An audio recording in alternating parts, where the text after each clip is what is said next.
everyone, and welcome back to Teaching So Everyone Can Learn, a podcast from the Center for Faculty Excellence at New York Tech. I'm your host, Fikayo Edubemi, a faculty development specialist with the Center for Faculty Excellence. This season, we're exploring belonging as student success. What does it mean to belong on a college campus?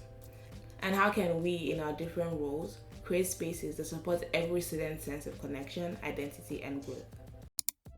In this episode, I'm joined by Dr. Felipe Henao, New York Tech's Dean of Students. Felipe holds a Bachelor of Arts and Master of Arts from Farley Dickinson University and a Master of Arts from Indiana University of Pennsylvania. He also holds a doctorate in educational leadership and innovation from New York University. For more than 15 years, he has been a student-centered student affairs professional with a demonstrated history of building relationships and collaborating in the higher education field. He has experience in various functional areas, including student activities, orientation programs, residential life education, leadership development, counseling, health services, and accessibility support services. He serves on the Region 2 Advisory Board for the National Association of Student Affairs Professionals. He serves as a content expert for Complete College America, with a focus on addressing students' basic needs. He was recently honored with the Long Island Business News Class of 2021 40 Under 40 Award. He's a visionary learner and educator, passionate about student development, student success for students of color, and college persistence. Finally, Felipe has been selected for inclusion on City and State's 2025 Latino Trailblazers. The Latino Trailblazers list recognizes trailblazers of Hispanic heritage across New York State. Congratulations, Felipe, and thank you for joining me today. Thank you so much, Fikayo. It's a pleasure to join you. Yeah, so as an opening question, can you tell us a little bit about what you do, as well as how long you've been at Tech? Absolutely. So I actually just completed my fourth full year as a Dean of Students at New York Tech. And as a Dean of Students, I really see myself as an advocate for students, as the bridge that connects administration and the student experience.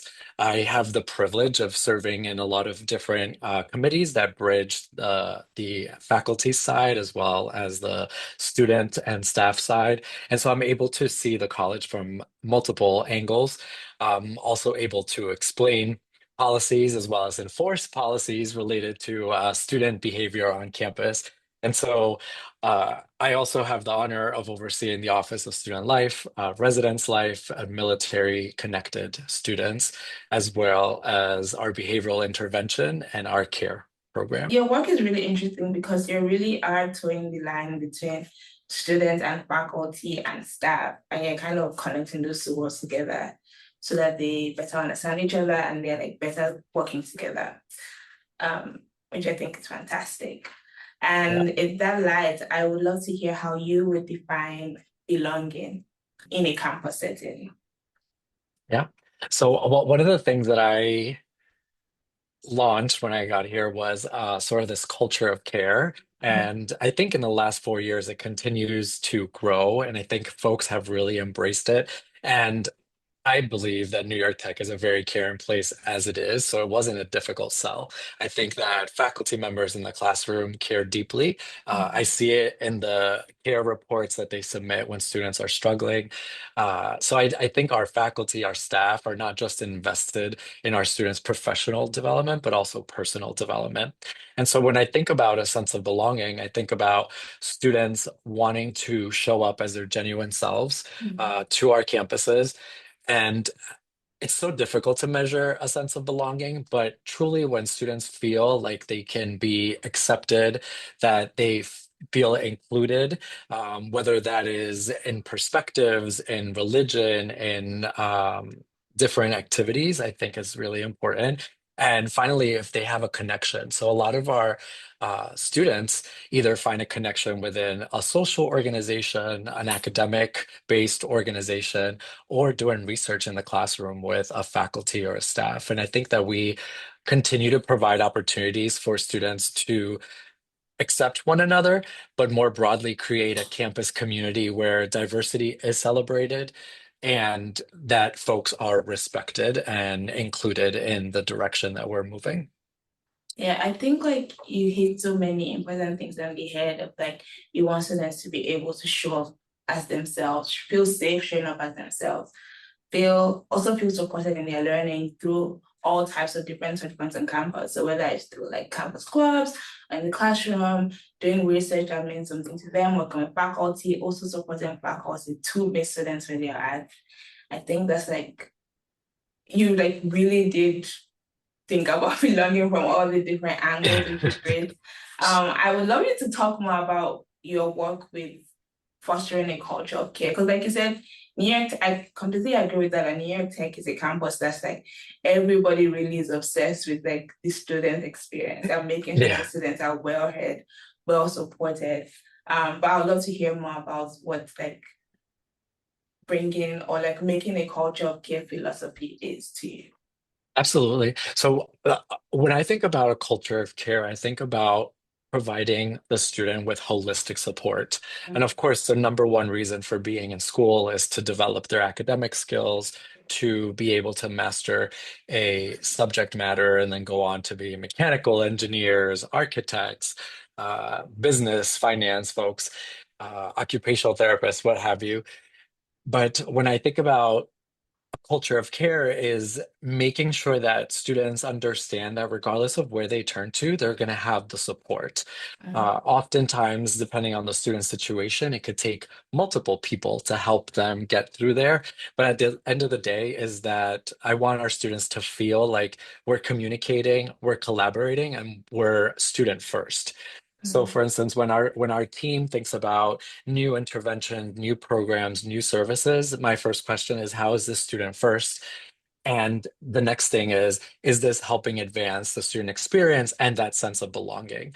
A program could be very meaningful to an LGBTQ student. Another program could be very meaningful to a first generation student. Our Office of Military is serving a very specific population, but at the end of the day, there's intersectionalities within all of our students. And so, Mhm. how are we addressing all of their needs holistically, and how are we providing an experience where it's seamless to them, that it doesn't matter if they're going to financial aid, our undergrad advising office, or the Office of Student Life, that they're receiving the care, the attention that they deserve, and that it's helping them succeed in their coursework and outside of class.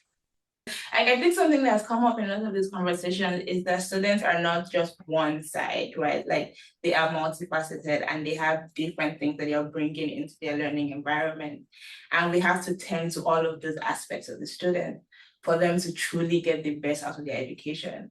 And this philosophy of a culture of care and like fostering that type of culture within New York Tech I can even see it as somebody who has been working here for a year now. I can see that Oh, in the that's way that, great. yeah, I can see that in the way that like I interact with staff, I interact with academic staff, I interact with faculty, I interact with students. Like you can really see that there is intentionality in cultivating that. And so kudos to you, kudos to your team Oh, thank for you. letting that like bleed through the work that you do.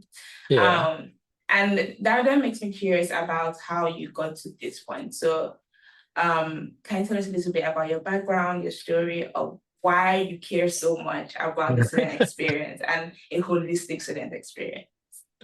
Okay. Well, we probably don't have enough time to go through my entire journey. So I'll say Okay. that when I attended school, I attended a predominantly white institution, Fairleigh Mhm. Dickinson University, who has changed tremendously since I graduated. And I do want to point that out. My mom is a student at the school right now, and she's entering her senior year, and I'm Oh, that's looking so at it cool. from a different perspective, a different lens. And it's really interesting. But I was really blessed to have amazing mentors within the Office of Student Life who paved the way and sort of showed me that this career was an option. I initially went to school to study business management because I wanted to take over my family business. I was working in retail, so I thought I was going to be a regional VP for Gap. This is this is like a 15, 16-year-old Felipe. And while I was in school, I was all during high school, I was very involved and I love learning. I consider Mhm. myself a lifelong learner. I try to find I try to find journey of what I learn, even in failures, and Mhm. try to see how I can just continue to challenge my own beliefs, my own thoughts, and my own um, assumptions when I show up in spaces. And so in college, I didn't do well in my business courses because math is not my strength. And so I ended up changing to communications. Changing from business management to communications as a first generation student. And none of this language was familiar to me at the time. I just knew I was the first one in my family at 17 to go to school. And I remember calling my family and saying, I hope you're not disappointed in me. I'm changing from business management to communications. And they said to me, we just want you to be happy. So if that's what you want to do, nobody's forcing you to be a business management. And that's such a true experience of so many of our first generation students. And at New York Tech, we have over 30% first generation students, which is another focus area of ours.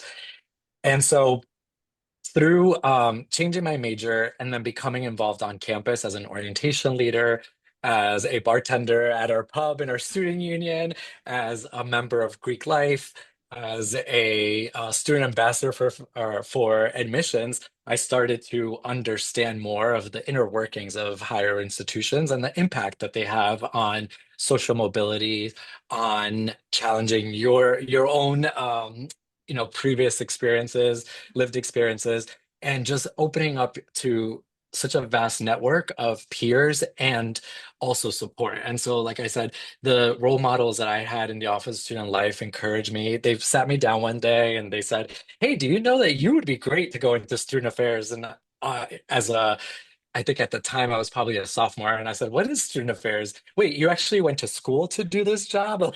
So I was like, "I thought you just so it just seems so fun." But as you reflect back on the impact that those folks had on my own experience, I don't think I would have gotten to the finish line without their support. And so for me, I once I realized what student affairs was, I was already in a 3-2 program, so it was too late for me to get out. So I finished my master's in communications, and then I went on to get my master's in higher education. And one of the things that I always promised to myself was that I would try to change a culture and influence it as much as I can while I was there, committing to at least 4 years so I could see an entire cohort of students have an experience that I wanted them to have, right? And in organizational culture, it takes at least 5 to 7 years to change an organization. It doesn't happen overnight. So I wanted to have that influence, and I wanted to give back to students that really needed the support, whether they're disenfranchised, underserved, of diverse backgrounds, but just to have somebody that they can rely on. And then I later went back to get my doctorate in innovation and educational leadership. And for me, it was really important because I don't want to ever be myopic. So I didn't want to get a doctorate in higher education. I felt like I have been with, at that time, I guess I would have been about 11 years ago, before I started my doctorate. And I had enough experience under my belt, and I wanted to do something that I can bridge my professional experience and my educational background. And again, being serving as a dean of students is an honor because I get to see students and cheer them on in their best moments, clap for them at commencement while I'm sitting on stage, but also seeing the development from day one on campus, from orientation to that graduation is an honor, and knowing all of the hard work, all of the struggles, and all of the sacrifices that they've made to get there, for me, that's a complete privilege. Yeah. I mean, I love your story because one is because you were a first year student, you actually understand firsthand what it can be like to be in an institution. When you're confused, you can't really rely on your family because they didn't go through that same route as you. Of course, the family will support you, but you can be like, hey, how do I write a cover letter? They'll be like, can't you ask your faculty or find somebody on campus to Oh, ask? oh yeah.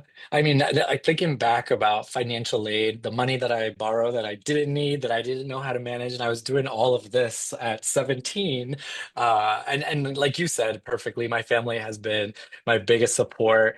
they had always encouraged me. Like I had to go to college. That was the goal.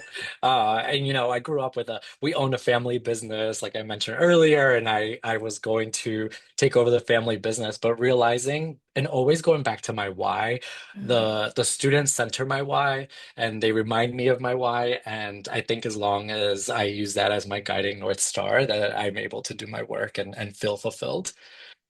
No, that's excellent. And I also love like how you emphasize the relational aspect of your journey. Of like, I didn't do this by myself. I was supported in all the different ways by my family, by the people in school, by people who told me this was an option and this was a way that this was a path I could take. And I think that like your role as a student, like thinking about student life, student affairs, really puts you in such a unique position where you are mentoring students to be able to like to do that for them, but then they're also able to do that for their peers. And you're talking to faculty, and you can talk to faculty about how it's like really important. Like you just telling them, like, oh, you can do this work can go such a long way in a student being able to Absolutely. think like, I can do this work. And it will like I always tell faculty like you'll be surprised how things that you don't realize mean like very little go such a long way for students. They will remember like, oh, my faculty told me that I was really good at this thing, and they hold on Yes. to that for so long. Yes. So I just think like it's incredible to hear the different threads and the different connections. Kind of in that on that note, can you tell me what you think or how your perception of why belonging or sense of belonging matters when we talk about student success? I don't think we could talk about student success in an isolated manner. I think that it's all interconnected, interrelated. And when our faculty and staff feel like they have a sense of belonging, that trickles down, impacts the student experience. Specifically focus on a student, I think there are so many challenges that a student enters, whether it's affordability, whether it's access. We never know how hard and how many sacrifices they had to make to get to this entry point. And so our role, or I want to speak for myself in this instance, is I want to be able to analyze all of the barriers that we have intentionally placed as an institution through our policies, through our procedures, through the way things have been done, and be able to identify those and help remove those as much as possible so we can continue to support the student. Our goal is Mhm. not to place line mines. It's really to help them see the strength in their own power, and for them to see themselves achieving their goal of graduating and then us assisting along the way, whether it's through our peer success guide, whether it's through our undergrad advising mentors, all of the different support mechanisms, our library, everybody plays a crucial role in that, down to facilities and grounds. I mean, I think like, campus security, any person that's affiliated with New York Tech that has any kind of interaction with our student plays a significant role in that sense of belonging. And I think it's important for success because if a student doesn't feel physically or mentally or emotionally safe, or like they look around, they say, I don't see someone that looks like me, or I can't identify, nobody understand me, it's easy to retreat and withdraw than to persist. And that's just the human nature. And so for me, and the work that we all do is to help facilitate that, remove the barriers, and help the students move along. I really love that because you're actually the first person I'm speaking to who has pointed out like it's not just the students who needs to feel a sense of belonging, but also the faculty, also the staff. And that has a huge impact on students' sense of belonging themselves, right? And I actually remember I saw this video of someone talking about how like the people who do the best work in an organization are the people who feel like they are a part of the organization. They're happy people. Hmm. Happy people do happy work. And I think like that's something that you're hitting the head on there of like if everyone within the student ecosystem is happy, feels like they're supposed to be here, then the types of interactions that they have with students will lead to students feeling that sense of belonging themselves. And then in turn, they will be able to like self-advocate, they'll be able to persist, they'll be able to like Hmm. go access the resources that are available to them rather than like retreating, like you mentioned, and then like giving up or dropping out. Even if Yeah. like there's always a good reason to drop out too. But, but like I'm just making sure like everybody is supported, so students are then supported, and then they Yes. succeed. Yes, we all play an integral role in that. And in fact, I was co-chairing a subcommittee on retention and success that started out focused on students, but we're doing so many other things through our strategic initiatives and through other grants and other services that it became the focus of retention and success for our faculty and staff. And, that's one of our key metrics for our middle states.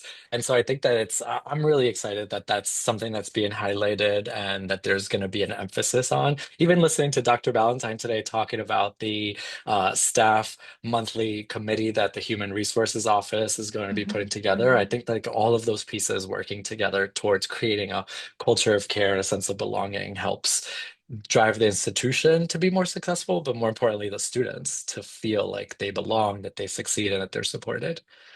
Amazing. And on that note, do you have any impact stories that you can share, you'd like to share that kind of shows that intersection between student success and the sense of belonging? Oh, Fakai, you're gonna make me get teary-eyed on this conversation. I'll actually share one that I think is very relevant. It's fresh in mind. But I won't say any names, obviously. But when I first started here, I remember doing listening tours for all of the different identity-based clubs and organizations. And being a first generation Latino myself, I was really excited to get here and to understand how we were serving Latino students. And it was interesting to hear the different feedback.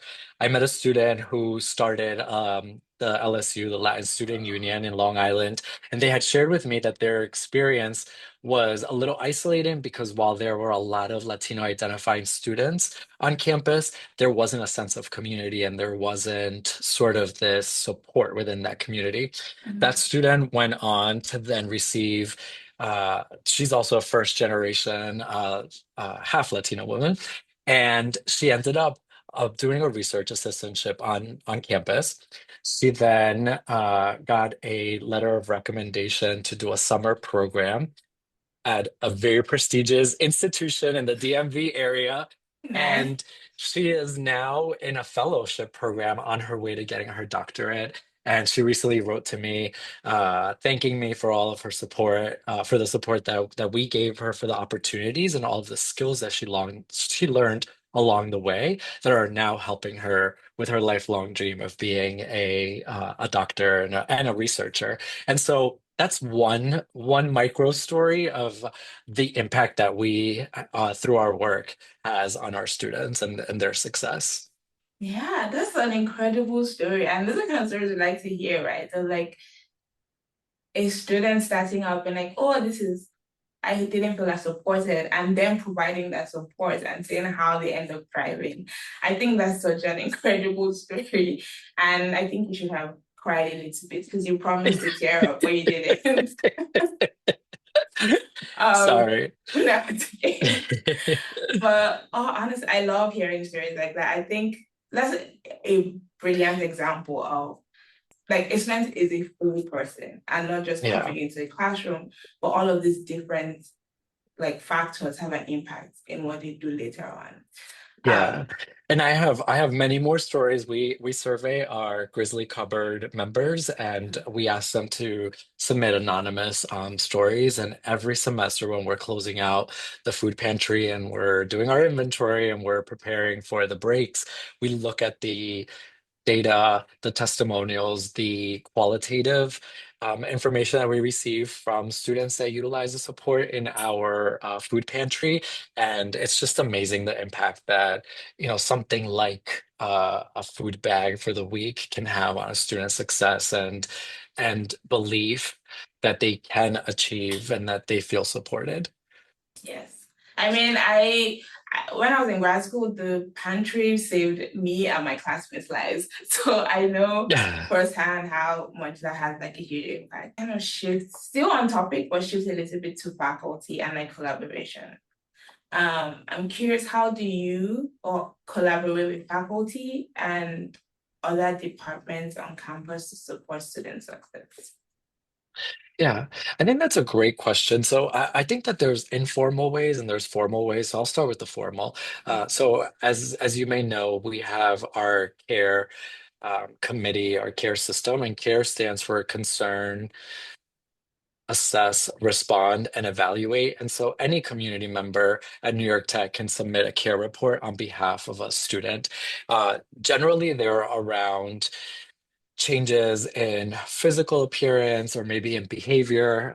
Sometimes they're connected to mental health. They could be related to food insecurity, housing insecurity, and more often than not, they're interconnected or there's more than one insecurity or challenge that a student is facing. And so the faculty members who are the ones that probably use the care forum the most will submit a care form. We have a committee that has representation from across campus from different departments, and we try to assess what is the support the student has received, what is missing. Oftentimes, it's just about awareness. Maybe the student didn't know that they could appeal their scholarship or apply for an emergency grant, or that we had a food pantry, just as a few examples. And so I think that that's the way that we collaborate the most formally. Informally, there's a lot of opportunities for us to also identify a gap. So I'll just share like as an example, our office also oversees academic integrity, and we'll have faculty that will reach out to us and say, I want to be proactive about sharing with the students what the expectations are, what the consequences are, and what support exists. So, can you come into my classroom and do a presentation? So, we'll do that. At the start of the semester, this falls in the formal category between the associate provost and the dean's office. We'll do a little school tour. So, we'll present to all the faculty at the School of Architecture, College of Arts and Sciences, health professions, management, and we'll share all of the resources that we have available, not only through student engagement and development, but as well as undergraduate advising and other aspects of the institution that impact the student experience, like tech threads, again, the food pantry. And so there's also been times where a faculty member will reach out and say, I've had this idea for a co-curricular experience. I don't have the budget or I don't have the expertise or the bandwidth to plan it. Like, will you help? And oftentimes we will try to collaborate as much as we can with faculty members in that way as well. Do you want to talk about the informal ways as well?